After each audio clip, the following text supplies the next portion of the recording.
Hello everyone. तो कैसे हैं आप सब? आई होप आप लोग अच्छे होंगे। और अपन आज के इस वीडियो में जैक क्लास 12 मैथ्स सेट 1 का क्वेश्चन नंबर 1 to 10 तक डिस्कस करेंगे। तो चलिए कॉपी पेन उठा लीजिए और बने रहिए हमारे वीडियोस के साथ। तो पहला क्वेश्चन क्या है हमारा कि let R be a relation on N defined by x plus 2y is equal to 8 the domain of R is. तो एक बार आप लोग क्वेश्चन को पढ़िए और समझिए। तो क्वेश्चन नंबर 1 में क्या बोला है कि आर एक रिलेशन है ऑन एन। तो R be a relation on N, ठीक है।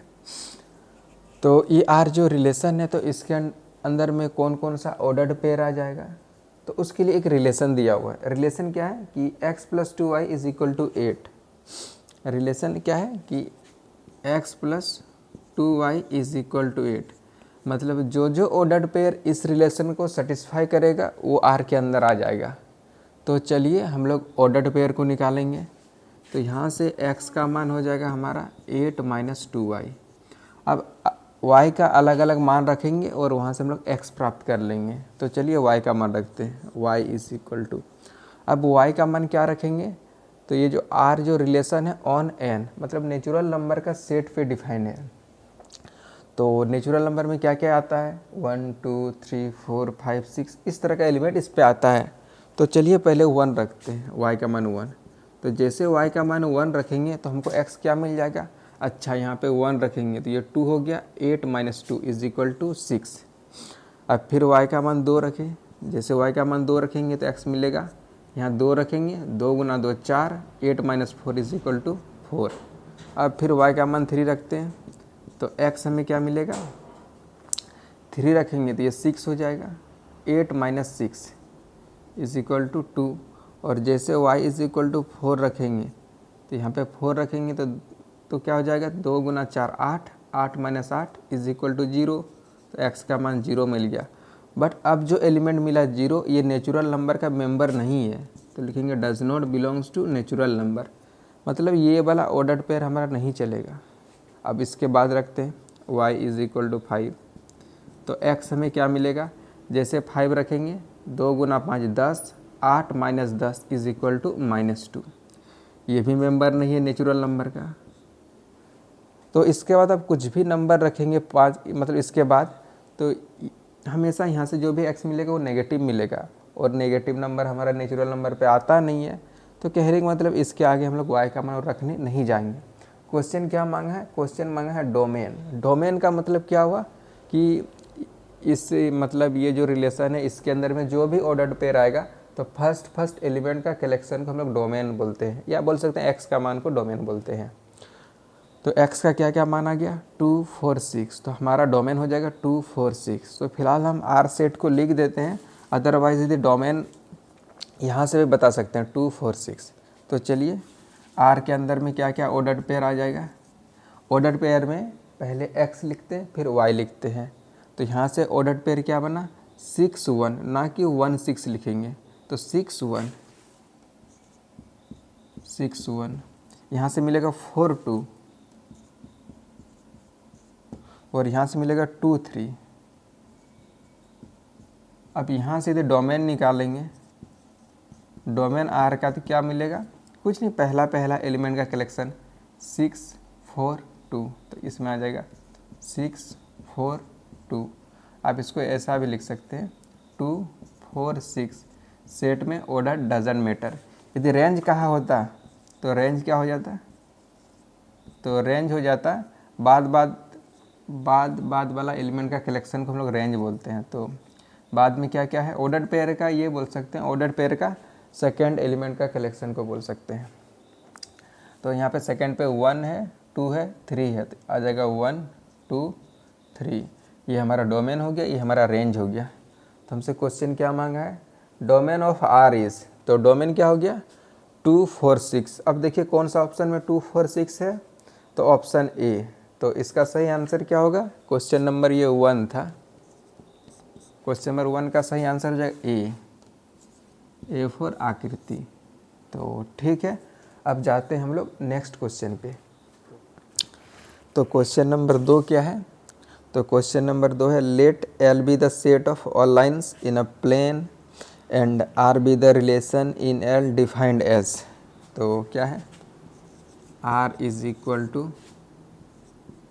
L1, L2 such that L1 is perpendicular to L2. L1 is perpendicular to L2। उसके बाद क्या बोला है? Then R is reflexive and transitive, symmetric but neither reflexive nor transitive, symmetric and transitive, none of this. तो कुछ नहीं, हमको एक रिलेशन दिया हुआ है R, और रिफ्लेक्सिव, साइमेट्रिक और ट्रांजिटिव के ऊपर कमेंट करना है। तो किसके ऊपर कमेंट करना है? रिफ्लेक्सिव, साइमेट्रिक, ट्रांजिटिव के ऊपर कमेंट करना है। तो पहला पे आते हैं हम लोग रिफ्लेक्सिव पे। किस पे आते हैं? रिफ्लेक्सिव पे। देखो रिफ्लेक्सिव एक रिलेशन हम लोग रिफ्लेक्सिव तब बोलेंगे तो जैसे यहाँ पे क्या दिया हुआ है, देखिए L be the set of all lines in a plane. तो ये जो आर जो रिलेशन है वो डिफाइंड इन एल पे है, मतलब एल का सेट पे डिफाइन किया गया है। तो यदि एल यहाँ पे एक सेट है, एल क्या है? एक सेट है। क्या है? सेट ऑफ ऑल लाइन्स है। तो सपोज दैट एल के अंदर में मान लिया जाए 3 एलिमेंट है, L1, L2, L3। तो एक रिलेशन को हम लोग रिफ्लेक्सिव तब बोलेंगे यदि एल का हर एक एलिमेंट अपने आप से रिलेट हो, तब इसको हम लोग रिफ्लेक्सिव बोलेंगे। कहने का मतलब यदि इसके अंदर L1, L2, L3 है तो L1 ऑर्डर्ड पेयर इसके अंदर आना चाहिए, L2 ऑर्डर्ड पेयर इसके अंदर आना चाहिए, और L3 ऑर्डर्ड पेयर इसके अंदर आना चाहिए। बट एल के अंदर फिलहाल इन्फानाइट एलिमेंट है, क्योंकि ये set of all lines in a plane है, और प्लेन में एक प्लेन पे इन्फानाइट लाइंस होती है। और ये रिलेशन आर को कैसे डिफाइन किया गया है? L1, L2 such that L1 is perpendicular to L2। कहने का मतलब आर के अंदर में इस तरह का ऑर्डर्ड पेयर आएगा, और इस ऑर्डर्ड पेयर में क्या खूबी रहना चाहिए या कौन सा ऑर्डर्ड पेयर आएगा, उसके लिए एक रूल डिफाइन किया गया है। क्या रूल डिफाइन किया गया है? कि L1 is perpendicular to L2। L1 is perpendicular to L2 मतलब क्या होगा कि पहला वाला एलिमेंट या पहला वाला लाइन्स परपेंडिकुलर होना चाहिए बाद वाला लाइन का या बाद वाला एलिमेंट का। तो ठीक है, तो कोई ऑर्डर्ड पेयर इसके अंदर आएगा कि नहीं आएगा तो कैसे वेरीफाई करेंगे? मान लीजिए हमारे पास एक ऑर्डर्ड पेयर ये है L3, L4। तो ये ऑर्डर्ड पेयर इसके अंदर आएगा कि नहीं आएगा? तो देखिए इसके अंदर आने के लिए ये शर्त है, कंडीशंस है। इस कंडीशन को सेटिस्फाई कर गया तो आ जाएगा। कहने का मतलब यहाँ पे ये कब आएगा? यदि L3 परपेंडिकुलर हो जाएगा L4 का, मतलब पहला वाला लाइन यदि परपेंडिकुलर हो जाएगा बाद वाला लाइन के, तो ये आ जाएगा आर के अंदर। तो फिलहाल हमको रिफ्लेक्सिव चेक करना है। तो रिफ्लेक्सिव में क्या देखेंगे कि एल के अंदर जितना भी एलिमेंट है खुद से रिलेट है या नहीं। तो चलिए देखते हैं। मान लिया जाए इसके अंदर एक लाइन L1 है, तो क्या L1, इसके अंदर होगा? तो हम देखते हैं क्या ये पहला वाला लाइन बाद वाले के परपेंडिकुलर है। तो हम क्या बोलेंगे कि L1 के परपेंडिकुलर है। खुद एक लाइन अपने आप का परपेंडिकुलर नहीं होता है, पैरेलल होता है। मान लीजिए ये लाइन हमारा L1 है, तो क्या हम बोल सकते हैं ये लाइन इसके परपेंडिकुलर है? तो आंसर आएगा नो। आंसर आया ना, तो ये रिफ्लेक्सिव ना, मतलब ये रिफ्लेक्सिव नहीं होगा। अब हम लोग आते हैं साइमेट्रिक पे आते हैं। साइमेट्रिक, तो साइमेट्रिक कैसे चेक करेंगे? तो सबसे पहले एक ऑर्डर्ड पेयर को मान लेंगे, आर के अंदर के एक ऑर्डर्ड पेयर को मानेंगे। तो late L1, L2 belongs to R। यदि L1, L2 belongs to R है तो इसके अंदर तो ये प्रॉपर्टी होगा, क्योंकि ये जो ऑर्डर्ड पेयर उठाएं इसके अंदर से उठाएं। तो यहाँ से हम ये बोल सकते हैं, क्या बोलेंगे कि L1 is perpendicular to L2। ये हो गया। अब देखिए, अब रिफ्लेक्सिव कैसे चेक करेंगे? हम अपने मन से एक ऑर्डर्ड पेयर मान लिए L1, L2 R के अंदर है, और इस दोनों एलिमेंट को इंटरचेंज करेंगे, और जैसे इंटरचेंज करेंगे तो हमको एक नया ऑर्डर्ड पेयर मिलेगा। क्या ऑर्डर्ड पेयर मिलेगा? इसको इंटरचेंज करेंगे तो हमको मिल जाएगा L2 कोमा L1। अब हमको ये देखना है कि ये ऑर्डर्ड पेयर इसके अंदर में है या नहीं। यदि ये ऑर्डर्ड पेयर इसके अंदर में हो गया तो ये साइमेट्रिक हो जाएगा, और यदि ये ऑर्डर्ड पेयर इसके अंदर में नहीं हुआ तो ये साइमेट्रिक नहीं हुआ। अब एक बात बताइए, ये ऑर्डर्ड पेयर इसके अंदर में है या नहीं, कैसे पता करेंगे? तो हम ये देखेंगे कि पहला वाला लाइन, हम क्या देखेंगे कि ये पहला वाला लाइन बाद वाले के परपेंडिकुलर है या नहीं। तो हमको चेक यही करना है कि L2 परपेंडिकुलर है या नहीं L1 का। तो चलिए चेक करते हैं। तो यहाँ पे एक हमको स्टेटमेंट मिला है, क्या मिला है कि L1 is perpendicular to L2। तो सपोज दैट मान लिया ये लाइन हमारा L1 है और L1 परपेंडिकुलर है L2 का, मतलब L1 90 डिग्री का कोण बनाता है L2 के साथ। तो कुछ लाइन L2 इस तरह आएगा तब ये कंडीशन होल्ड होगा। ये हमारा L2 ये हो गया। अब हमको ये देखना है कि क्या L2 परपेंडिकुलर है L1 का, क्या L2 L1 के साथ 90 डिग्री का कोण बनाता है। तो आंसर आया हाँ, तो आंसर आया हाँ, तो ये हो जाएगा साइमेट्रिक। फिलहाल ऑब्जेक्टिव है, इसका आगे लिखे नहीं, मतलब ये साइमेट्रिक हो जाएगा। भावनाओं को समझो। तो ठीक है, अब तीसरा नंबर पर आते हैं ट्रांजिटिव। हम आते हैं ट्रांजिटिव।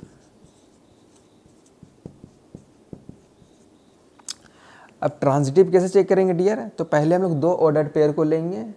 तो पहले लेते हैं, इधर देखिए, एक ऑर्डर्ड पेयर लिए L1 coma L2 belongs to R, और एक दूसरा ऑर्डर्ड पेयर लेंगे जिसका पहला एलिमेंट इसको लेंगे, बाद वाला एलिमेंट यहाँ L2 है तो यहाँ से L2 से स्टार्ट करेंगे, L2 coma L3 belongs to R। ये दो ऑर्डर्ड पेयर इसमें मान लेंगे और इसको यहाँ से रिमूव कर देंगे। इसको रिमूव करने के बाद एक नया ऑर्डर्ड पेयर क्या मिलेगा? L1 coma L3। क्या मिलेगा? L1 coma L3। यहाँ पे लिख देते हैं L1 कोमा L3।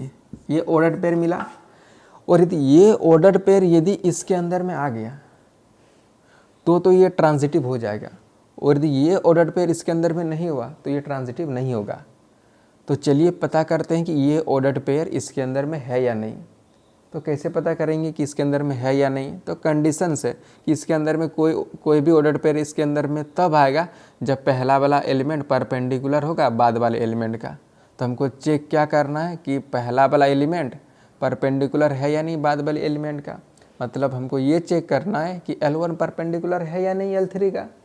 तो चलिए, तो यहाँ से हमको पहले जो दो स्टेटमेंट मिला उसको लिखते हैं। तो यहाँ से हमको क्या मिल जाएगा कि L1 और L2 R के अंदर है, तो ये तो इस कंडीशन को सेटिस्फाई करेगा क्योंकि यहाँ से हम लोग उठाए हैं इसको।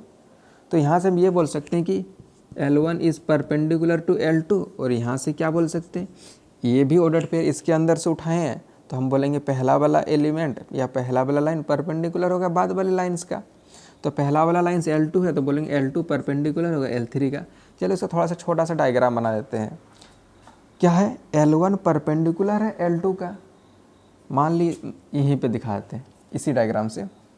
देखिए L1 परपेंडिकुलर है L2 के साथ। सेकंड क्या है कि L2 परपेंडिकुलर है L3 के साथ, मतलब लाइन 2 लाइन 3 के साथ 90 डिग्री का कोण बनाता है। तो ये हमारा लाइन 2 हो गया। अब लाइन 3 को ड्रॉ करना है, और लाइन जो 2 है 3 के साथ 90 डिग्री का कोण बनाता है, तो L3 कुछ न कुछ ऐसा होगा तब 90 डिग्री का कोण बनेगा इस तरह से। ये हमारा L3 हो गया। अब फाइनल हमको L1 और L3 के बीच रिलेशन देखना है कि ये इसके आएगा कि नहीं आएगा। तो क्या L1 परपेंडिकुलर है L3 का, मतलब क्या L1 L3 परपेंडिकुलर है? दोनों को देखिए, दोनों परपेंडिकुलर नहीं है, दोनों पैरेलल है। तो ये तो परपेंडिकुलर नहीं है, मतलब ये वाला ऑर्डर्ड पेयर इसके अंदर में नहीं आएगा। यदि ये ऑर्डर्ड पेयर इसके अंदर में नहीं आएगा तो ये ट्रांजिटिव नहीं होगा। तो ठीक है, हो गया। तो ये क्या हुआ? RST में सिर्फ साइमेट्रिक हुआ। तो ये सिर्फ साइमेट्रिक है, ना तो रिफ्लेक्सिव है ना तो ट्रांजिटिव है। तो कौन सा ऑप्शन हो जाएगा? तो इसका ऑप्शन हो जाएगा सही आंसर। तो देखिए शायद बी है, symmetric but neither reflexive nor transitive. तो इसका आंसर बी फॉर बिंदु। तो ठीक है, अब हम लोग नेक्स्ट क्वेश्चन की तरफ जाएंगे। तो एक बार आप लोग क्वेश्चन को पढ़िए, शायद स्क्रीन में भी दिख रहा होगा। तो एक फंक्शन का डेफिनेशन हमको दिया हुआ है, तो हम लोग क्वेश्चन नंबर 3 को सॉल्व कर रहे हैं। तो एक फंक्शन का डेफिनेशन दिया हुआ है, f(x) is equal to 4x by 3x plus 4, और इसका हमको द इन्वर्स, मतलब इधर ध्यान दीजिए एक बार आप लोग क्वेश्चन को पढ़ के, एक फंक्शन का हमको डेफिनेशन दिया हुआ है और इसका हमको इन्वर्स निकालना है इस फंक्शन का। और इन्वर्स निकालने का प्रोसीजर क्या होता है कि स्टार्ट हम लोग ऐसे होते हैं, एक स्टार्ट कैसे होंगे, let f x is equal to y से हम लोग स्टार्ट करेंगे और यहाँ से हम लोग हमेशा x का मान निकालेंगे। तो चलिए एफ एक्स का वैल्यू दिया हुआ है 4x by 3x plus 4 is equal to y, नीचे 1 डाल सकते हैं। अब क्रॉस मल्टीप्लाई कर देंगे, y से गुना करेंगे तो ये हो जाएगा 3xy plus 4y is equal to 1 से गुना करेंगे 4x हो जाएगा। हमको x का मान निकालना है। अच्छा, इस टर्म में x है, इस टर्म में x है, तो इसको एक तरफ रखेंगे, इसको इधर ले आएंगे तो ये हो गया 3xy, इसको इधर लाएंगे, ये हो जाएगा -4x इज इक्वल टू, इसको उधर भेज देंगे -4y। यहाँ से हम लोग x कॉमन ले लेंगे तो यहाँ बचेगा 3y माइनस यहाँ 4 बचेगा इज इक्वल टू -4y। तो यहाँ से x का मान हमको मिल जाएगा -4y बाई 3y माइनस 4। अब देखिए ये जो x आया ना, इसी को बोलते हैं f इनवर्स y। तो आप थोड़ा इसको यहाँ से भी देख सकते हैं। यदि हमको x का मान निकालना है तो f को उधर कर देंगे तो x is equal to f उधर जाएगा, इन्वर्स में कन्वर्ट होगा, f इन्वर्स यहाँ पे y है तो y डाल देंगे, बस हो गया। तो x को लिख सकते हैं f inverse y is equal to, कहाँ से लिखे, यहाँ से लिखे, तो f inverse y is equal to, इस माइनस को नीचे शिफ्ट कर दो ना तो क्या हो गया 4y बाई, ये हो जाएगा 4 माइनस 3y हो जाएगा। तो हमको क्या मिला, तो हमको मिल गया f inverse y is equal to 4y by 4 minus 3y। और ठीक है, और इसका ऑप्शन क्या है, अब ऑप्शन को देखते हैं। तो मेरा इन्वर्स फंक्शन क्या आया 4y बाई 4 माइनस 3y। तो आपका ऑप्शन बी हो जाएगा, बी में है 4y बाई 4 माइनस 3y। कुछ नहीं, वहाँ पे जो g है ना उसी को इन्वर्स कहा है, इसीलिए वहाँ पे gy लिखा है और कुछ नहीं। और एक बात का ध्यान रखिएगा, अभी आंसर वेरिएबल y पे दिया है, ये f इन्वर्स y हो गया। तो यदि f इन्वर्स x यदि निकालना चाहेंगे, कुछ नहीं, ये भी इन्वर्स ही है, सिर्फ वेरिएबल का फ़र्क है। तो f inverse x is equal to क्या होगा, कुछ नहीं, जहाँ पे y है उस जगह x रख देंगे। तो 4 यहाँ y है, x रख देंगे, 4 माइनस 3 यहाँ y है, x लिख देंगे। तो f inverse x is equal to ये हो जाएगा। तो कभी ऑप्शन में वेरिएबल x में भी आंसर दे सकता है। तो ठीक है, ये क्वेश्चन हो गया। इसका सही आंसर क्या हो गया, बी हो गया, बी फॉर बिंदु। तो ठीक है, और इसमें आप एक नोट याद रखिएगा ना, थोड़ा सा ये समय जो ना बच जाएगा। क्या याद रखना है हम बताते हैं।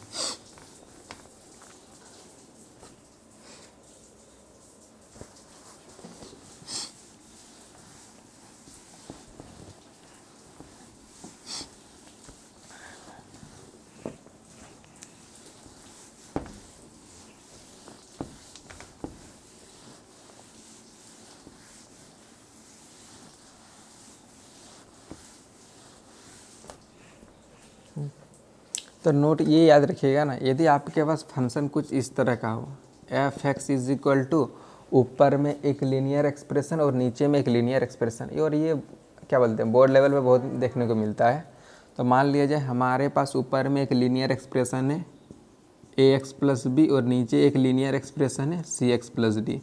थोड़ा सा इसमें कंडीशन लगा देते हैं, क्या है कि A by C is not is equal to B by D, इसलिए लगाए यदि ये होल्ड कर जाएगा ना ये कट जाएगा। तो ठीक है, यदि हमारे पास कुछ फंक्शन इस तरह का हो लीनियर अपॉन लीनियर, तो इसका इन्वर्स हम लोग एक क्लिक पे निकाल सकते हैं। कैसे निकालेंगे, तो इधर ध्यान दीजिएगा। तो f inverse x is equal to क्या हो जाएगा, ये जो डायगोनल पे है, इधर देखिए डायगोनल पे है, यहाँ पे a b c d constant है। तो ये जो डायगोनल पे है ना, इसको इंटरचेंज करेंगे। क्या करेंगे, इंटरचेंज करेंगे। इसको यहाँ पे लिखेंगे, इसको यहाँ पे लिखेंगे। और एक चीज़ का ध्यान रखिएगा, जैसे इंटरचेंज करेंगे ना, इंटरचेंज करने के बाद उसको एक माइनस भी देंगे। तो इस डी को यहाँ ले आएंगे तो यहाँ पे हो गया डी एक्स, और डी को एक माइनस भी देंगे तो ये हो जाएगा minus d x plus b by यहाँ पे सी एक्स, और इस ए को यहाँ ले आएंगे, ए मतलब ये प्लस ए है, यहाँ के माइनस ए हो जाएगा। यदि इसको याद रखेंगे तो एक क्लिक पे आ जाएगा। ये जो स्टेप्स करते थे कुछ समय बच जाएगा। तो ठीक है, आइए एक एग्जाम्पल लेके दिखाते हैं, इसको याद रखना है। तो ठीक है, तो एक क्वेश्चन कराते हैं। यदि आपके पास F x is equal to ये है 4x + 3/7x - 11, यदि आपसे कोई पूछता है कि इसका इन्वर्स क्या होगा, एफ इन्वर्स एक्स पूछता है, तो क्या बोलेंगे हम लोग? एक क्लिक में देंगे। क्यों? देखिए, linear upon linear, linear expression by linear expression, कुछ इस फॉर्म में है हमारा फंक्शन। तो क्या करेंगे, इसको इंटरचेंज करेंगे। तो -11 को यहाँ ले आएंगे और एगो माइनस देंगे। तो पहले से इसके पास माइनस था और एगो जब माइनस मिला तो प्लस हो गया। तो ये हो गया 11x + 3/7x, और इस 4 को इधर लाएंगे और एगो माइनस भी देंगे। अभी 4 है, 4 को एगो माइनस देंगे तो ये -4 हो गया। तो एक क्लिक पे हमारा एफ इन्वर्स निकल जाएगा, मतलब फंक्शन का इन्वर्स निकल जाएगा। और एक बात, अभी वेरिएबल एक्स में है, यदि आपको वेरिएबल वाई में बताना हो तो f inverse y is equal to हो जाएगा, जहाँ पे एक्स रहेगा उसकी जगह वाई रख देंगे। तो ये हो जाएगा 11y + 3/7y - 4 हो जाएगा। ठीक है, इसी टाइप से आप कर लेंगे, कोई दिक्कत नहीं है। जैसे ये वाला क्वेश्चन था, इसको भी हम लोग एक क्लिक पे निकाल सकते थे। हमारा एफ एक्स का डेफिनेशन क्या था? F x is equal to क्या था? F x is equal to था हमारा 4x/3x + 4। तो 4x/3x + 4, देखिए लीनियर अपॉन लीनियर है, तो एक क्लिक पे निकालेंगे। क्या करेंगे, यहाँ पे कुछ नहीं है तो +0 डाल सकते हैं, फिलहाल इसका यूज़ नहीं है, इसको इंटरचेंज करते हैं।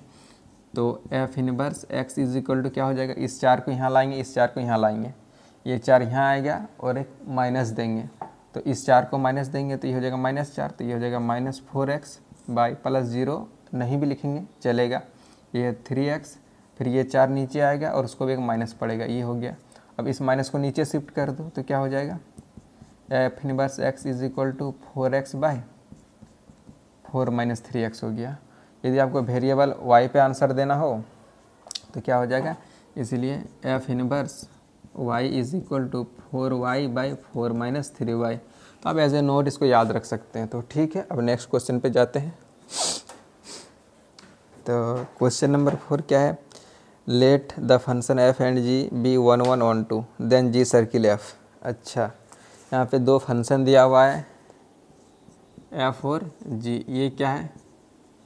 1 1 भी है और ऑन 2 भी है। इसके बाद हमको इसके ऊपर कमेंट करना है, एफ सर्किल जी के ऊपर कमेंट करना है। ये क्या है कि 1 1 ऑन 2 मैनी 1 इंटू, इसके ऊपर कमेंट करना है। तो चलिए, तो इस क्वेश्चन के रिगार्डिंग ना आप दो नोट ऐसे याद रख लीजिए। फिलहाल अभी के लिए ये याद रखिए कि यदि एज ए नोट, तो यहाँ पे हाँ नोट डाल देते हैं 1 नंबर में, यदि एफ और जी 1 1 है, 1 1 फंक्शन है। 1 1 फंक्शन का मतलब क्या हुआ कि अलग अलग इनपुट पे अलग अलग आउटपुट। तो ये जो फंक्शन हुआ, एक जी सर्किल एफ हुआ और नहीं, एफ सर्किल जी हुआ, एक हुआ जी सर्किल एफ, ये भी 1 1 होगा, ये भी 1 1 होगा। जैसे इफ़ लिख देते हैं, इफ़ देन, और दूसरा ये लिख के रखिएगा ना, इफ़, नहीं तो ऐसे लिखते हैं ना कि यदि एफ और जी ऑन 2 है then f circle g and g circle f भी ऑन 2 होगा, ये ध्यान रखिएगा। इफ़ मतलब एफ और जी 1 1 है तो एफ सर्किल जी कहे चाहे जी सर्किल, नहीं, एफ सर्किल जी और जी सर्किल एफ दोनों 1 1 ही होगा। एफ जी ऑन 2 है तो एफ सर्किल जी और जी सर्किल एफ ये दोनों फंक्शन भी ऑन 2 होगा। तो फिलहाल क्या है, एफ और जी 1 1 भी है, ऑन 2 भी है। तो एफ सर्किल जी क्या आपको पता है, एफ और जी 1 1 है, इसलिए एफ सर्किल जी भी 1 1 हो जाएगा। और एफ और जी ऑन 2 है तो एफ सर्किल जी भी ऑन 2 हो जाएगा। तो हमारा क्या होगा कि एफ सर्किल जी क्या होगा, 1 1 ऑन 2 होगा। और 1 1 ऑन 2 कौन सा ऑप्शन में है? तो 1 1 ऑन 2 ऑप्शन नंबर ए में है, 1 1 ऑन 2। तो ठीक है, अब हम लोग जाते हैं क्वेश्चन नंबर 5 की तरफ। तो क्वेश्चन नंबर 5 क्या है? तो क्वेश्चन नंबर 5 को एक बार आप पढ़िए। तो क्वेश्चन नंबर 5 है, let the function f defined from R to R be defined by f x is equal to 3 minus 4x, then f is 1 1 1 1 but not onto 1 1 and onto none of this. तो हमारे पास एक F x का definition है, तो f x is equal to क्या है 3 minus 4x, या इसको हम ये भी लिख सकते हैं f x is equal to minus 4x plus 3। और ये जो फंक्शन है ये हमारा लीनियर फंक्शन है, और लीनियर फंक्शन एक ना स्ट्रेट लाइन को रिप्रेजेंट करता है, एक स्ट्रेट लाइन को रिप्रेजेंट करता है। तो मान लीजिए ये हमारा कुछ इस तरह का ग्राफ आया। अब इस फंक्शन के ऊपर 1 1 और मतलब 1 1 और मैनी, मतलब इसका फंक्शन का टाइप के ऊपर कमेंट करना है, मतलब 1 1 है या मैनी 1 है, इस दोनों में एक गो होगा और इनटू और ऑन टू में एक गो होगा। तो एफ इज़ डिफाइंड फ्रॉम कहाँ से कहाँ है, तो रुकिए बाद में देखते हैं। तो सबसे पहले देखते हैं कि ये 1 1 है या नहीं। तो 1 1 कैसे देखेंगे, कहीं भी यदि हम लोग एक लाइन ड्रॉ करेंगे एक्स एक्सिस के पैरेलल तो ग्राफ को एक ही जगह कट करेगा। अब कहीं भी ड्रॉ कर लीजिए, दैट मीन्स ये मेनी जगह कट नहीं करेगा, तो ये तो 1 1 तो हो जाएगा 1 1। अब इनटू और ऑन टू पे कमेंट करना है, तो इसका रेंज को देखते हैं। और आप देखेंगे इस लाइन को या इस ग्राफ को, तो ये y का सारा मान को कवर कर लिया, y के सारे मान को कवर कर लिया है। तो इसका जो रेंज होगा ना इस लीनियर फंक्शन का, तो रेंज हो जाएगा r। रुकिए, इनटू और ऑन टू के ऊपर कमेंट करना है, तो देखिए f is defined from r to r। जब भी इनटू या ऑन टू के ऊपर कमेंट करना है, इनटू या ऑन टू के ऊपर, तो रेंज हम लोग निकालेंगे। क्या निकालेंगे, रेंज निकालेंगे। और ये बाद वाला कोडोमेन से हम लोग कंपेयर करेंगे। यदि दोनों सेम सेट आ गया या सेम आ गया तो ये ऑन टू हो जाएगा, और यदि सेम नहीं आया तो इनटू हो जाएगा। तो फिलहाल हमारा यहाँ पे रेंज आया ऑल रियल नंबर और कोडोमेन भी है ऑल रियल नंबर, तो दोनों सेम है इसलिए ऑन टू हो जाएगा। तो 1 1 क्या हो गया 1 1 ऑन टू। तो अब ऑप्शन देखिए कौन सा ऑप्शन में 1 1 ऑन टू है। तो आप यदि ऑप्शन को देखेंगे तो ऑप्शन नंबर सी में है 1 1 एंड ऑन टू। तो ये ऑप्शन सी पर चहेता ऑप्शन, तो ठीक है। अब क्वेश्चन नंबर ये मेरा कितना था 5 था। अब हम लोग क्वेश्चन नंबर 6 को देखेंगे। तो क्वेश्चन नंबर 6 क्या है, f x is equal to x minus 1 upon x plus 1 then f 1 is equal to, कुछ नहीं, फंक्शन का एक डेफिनेशन दिया हुआ है, f x is equal to x minus 1 by x plus 1 दिया हुआ है। और क्या बोला है कि फंक्शन का वैल्यू 1 पे बताना है। तो ठीक है, फंक्शन का वैल्यू 1 पे हमको निकालना है। तो f1 इज इक्वल टू क्या हो जाएगा, कुछ नहीं, जब f(x) का डेफिनेशन पता है तो इस डेफिनेशन का हेल्प से f समथिंग कुछ भी निकाल सकते हैं, और कुछ भी निकालने के लिए आना होगा इसी के पास। यहाँ आगे अब x के जगह क्या रखेंगे, जो भी यहाँ पे f के बाद लिखा हुआ रहेगा, f के बाद 1 है तो 1 रख देंगे x की जगह।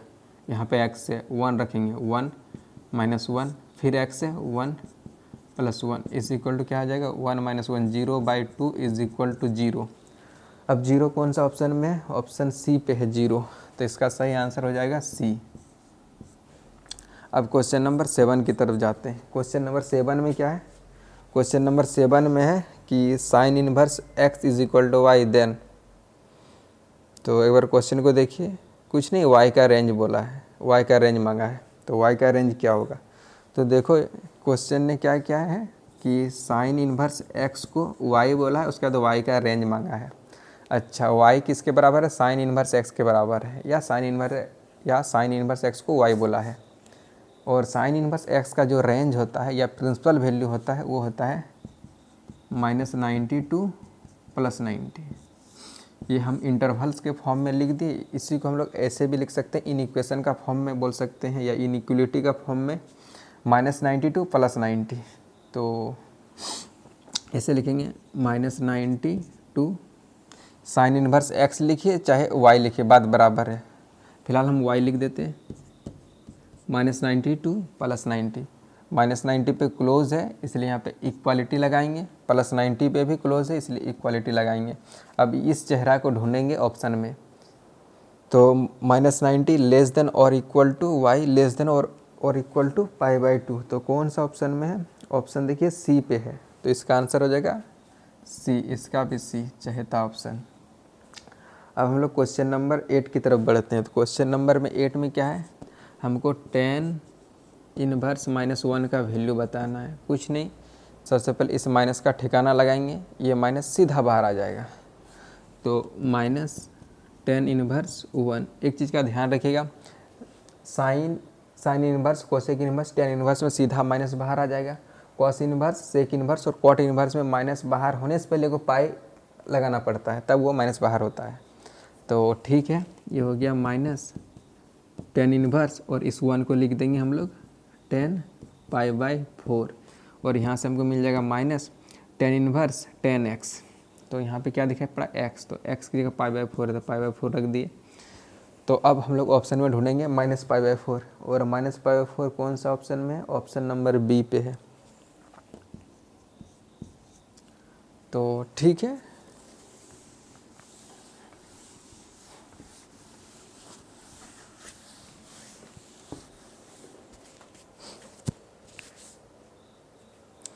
तो अब हम लोग क्वेश्चन नंबर 9 को करेंगे। और क्वेश्चन नंबर 9 क्या है कि the value of cos inverse cos 13 π/6 is. तो क्वेश्चन नंबर 9 हमको वैल्यू किसका निकालना है, कॉस इनवर्स कॉस 13 π/6। तो देखिए बाहर में कॉस इनवर्स, अंदर में कॉस है, यहाँ पे हमको दिखाई पड़ा 13 π/6, तुरंत 13 π/6 नहीं लिखेंगे। तो क्या करेंगे, ये एंगल को देखेंगे कि आखिर ये एंगल क्या है, नहीं तो ये बोल सकते, इधर देखिए cos inverse cos x is equal to क्या होता है, यहाँ पे कॉस के बाद एक्स लिखा हुआ, तो यहाँ पे इसका आंसर होगा एक्स, मतलब COS के बाद जो भी लिखा हुआ रहता है वही इसका आंसर आता है, या वही उसका वैल्यू होता है। बट कंडीशंस क्या है कि ये जो एंगल है, कॉस के बाद जो भी लिखा हुआ रहेगा वो क्वांटिटी इस रीजन में लाइज करना चाहिए, इस रीजन पे, मतलब 0 और पाई के बीच लाइज करना चाहिए। और 0 भी है तो चलेगा, पाई भी है तो चलेगा। तो यहाँ पे इसको पहले देखते हैं कि ये एंगल उस रीजन में है या नहीं। π/6 का मतलब हुआ 30 डिग्री, और 30 को जब 13 से गुना करेंगे तो 30 × 13 कितना हो जाएगा, 30 × 13 390 डिग्री आ जाएगा, जो कि उस रीजन को क्रॉस कर जाएगा। तो कहने का मतलब ये हम लोग अभी 13 π/6 नहीं लिख सकते हैं, और पहला ऑप्शन वही दिया हुआ है 13 π/6, जो कि हम लोग नहीं मारेंगे। तो क्या करेंगे, इस एंगल को हम लोग छोटा करेंगे बॉर्डर वाला फार्मूला लगा के। तो चलिए, तो कैसे छोटा करेंगे, तो ये हो जाएगा कॉस इनवर्स कॉस, इसको कैसे एक्सप्रेस करेंगे, ऐसे तोड़ कैसे इसको मतलब दो पार्ट में एक्सप्रेस करेंगे।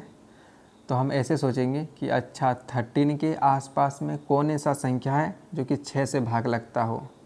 तो मेरा आंसर आएगा 12। तो 12 को पिक्चर में लाएंगे, मतलब यहाँ लिखेंगे 12 पाई, पर था 13 पाई, तो और हमको 1 पाई ऐड करना होगा, 1 पाई बाय नीचे 6 है तो 6, और इस 1 को नहीं भी लिखेंगे तो चलेगा। तो ठीक है, ये हो गया कॉस इनवर्स कॉस।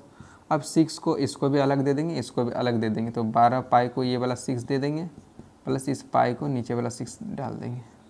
तो ये हो गया कॉस इनवर्स कॉस। इधर ध्यान दीजिएगा, ये 2 बार में भाग जाएगा, तो ये हो गया 2 पाई प्लस π/6। तो ये हो गया कॉस इनवर्स कॉस। रुको यहाँ पे आप बॉर्डर वाला फार्मूला लगाएंगे। इधर देखो, इस तरह का छोटा सा डायग्राम बनाएंगे। पहले 2 पाई का कोण बनाएंगे, यहाँ से स्टार्ट करेंगे, 2 पाई का कोण यहाँ बनेगा, आगे जाएंगे कि पीछे हटेंगे, प्लस है आगे आगे फर्स्ट क्वाड्रेंट में all trigonometric functions are positive नहीं लिखेंगे चलेगा। कॉस है फंक्शन, कॉस लिख देंगे, प्लस के बाद π/6 है तो π/6 हटा देंगे। अब क्या हुआ, अभी भी ये अब जो है, अब भी ये उस फॉर्म में है, कॉस इनवर्स कॉस एक्स का फॉर्म में है, बट अब जो एंगल है ना, अब एंगल है π/6। अब π/6 इस रीजन में लाइज करता है, इस रीजन में 0 और पाई के बीच। अब इसका आंसर हो जाएगा π/6। तो ठीक है, ऑप्शन मतलब आंसर आया π/6। तो कौन सा ऑप्शन हो जाएगा, ऑप्शन आपका हो जाएगा बी फॉर बिंदु π/6। तो इसका आंसर हो जाएगा बी। और एक चीज़ का ध्यान रखिएगा, ये स्टेप्स आपको ज़्यादा दिख रहे हैं, ठीक, यदि प्रैक्टिस हो जाएगा ना, बहुत स्टेप को आप स्किप कर सकते हो।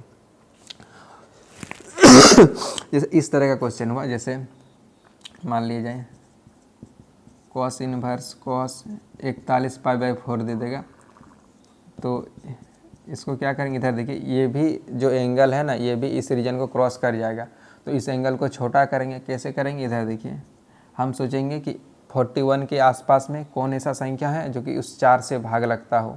तो 41 के आसपास में कौन है, 40 है। तो पिक्चर में 40 को लाएंगे, तो यहाँ लिखेंगे 40 पाई, 41 पाई है इसलिए 40 पाई में और 1 पाई ऐड करना होगा बाई 4, और इसके आगे प्रोसीड कीजिएगा, बन जाएगा। तो ठीक है, तो क्वेश्चन नंबर 9 हमारा हो गया। इसके बाद क्वेश्चन नंबर 10 की तरफ जाते हैं। क्वेश्चन नंबर 10, तो इसको रब करता हूँ।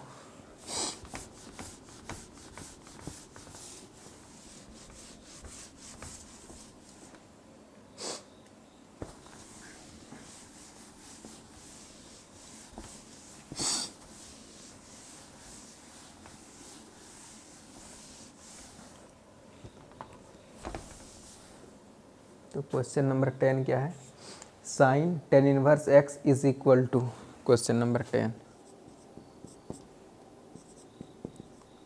Sign tan inverse x is equal to, इसको सिंपलेस्ट फॉर्म में बताना है। तो देखिए सीधा अब ये जो चेहरा दिख रहा है तो अभी सीधा सीधी कोई फार्मूला पे सेट नहीं है, तो क्या करेंगे, क्वेश्चन को स्टार्ट कैसे करेंगे। तो जब भी आपके पास ITF में मतलब इन्वर्स ट्रिगोनोमेट्री फंक्शन में कुछ इस तरह का दिखाई दे कि बाहर में कोई ट्रिगोनोमेट्रिक फंक्शन रहे और अंदर में कोई दूसरा इन्वर्स ट्रिगोनोमेट्रिक फंक्शन रहे, तो इस तरह का क्वेश्चन का शुरुआत हम लोग कैसे करेंगे। तो अंदर में जो सबसे पहले ITF दिखेगा उसको पहले कुछ मान लेंगे थोड़ा देर के लिए। तो टेन इनवर्स एक्स को थोड़ा देर के लिए हम थीटा मान लेंगे। तो यहाँ से हमको मिल जाएगा टेन इनवर्स को उधर करेंगे तो एक्स इज इक्वल टू हमको टेन थीटा मिल जाएगा। या हम ये बोल सकते हैं एक ट्रिकोनोमेट्रिक फंक्शन का मान हमको पता चल गया। इसके क्रॉसपोंडिंग एक हम लोग ट्रेंगल बना देंगे, एक ट्रेंगल बना देंगे।